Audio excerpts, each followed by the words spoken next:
कामं काही चुकणार नाहीत. कामं करावीच लागणार आहेत. व्ह्यू आणि सबस्क्रायबर वाढत नाहीत ताई. रेखाताई वाढतील. व्ह्यूज पण वाढतील, सबस्क्रायबर्स पण वाढतील. फक्त एकच गोष्ट सोडायची नाही ते म्हणजे प्रयत्न. प्रयत्न सोडायचे नाही रेखाताई.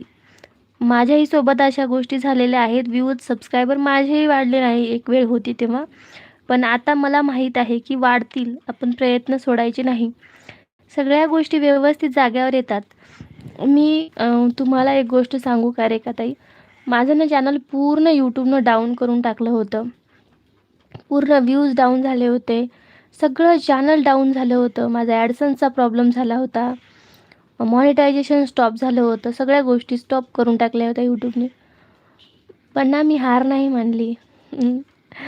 हार मानली नाही अक्षरशः. हा थोडंसं मला ना वैयक्तिक पण आयुष्यामध्ये प्रॉब्लेम्स चालू होते. त्यामुळे मी महिनाभर वर्कच केलं नव्हतं. माझी मनस्थितीच नव्हती व्हिडिओज करण्याची. मग महिनाभर एक तर मी काम पण केलं नाही. मग त्यात माझा ॲडसन्सचा पण प्रॉब्लेम झाला. YouTubeनं माझं पूर्ण व्ह्यूज वगैरे सगळं चॅनल डाऊन करून टाकलं. पण मग मी पुन्हा स्टार्ट केलं. म्हटलं आता पुन्हा माझं चॅनल मला जागेवर आणायचं आहे. आणि मी परत त्याच उत्साहाने काम करायला लागले.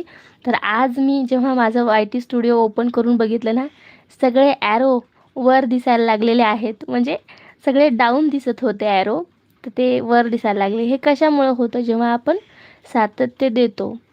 कधी-कधी असतं कठीण काळामध्ये आपण निराश होऊन जातो. ते निराश न होता आपण सातत्य ठेवलं पाहिजे.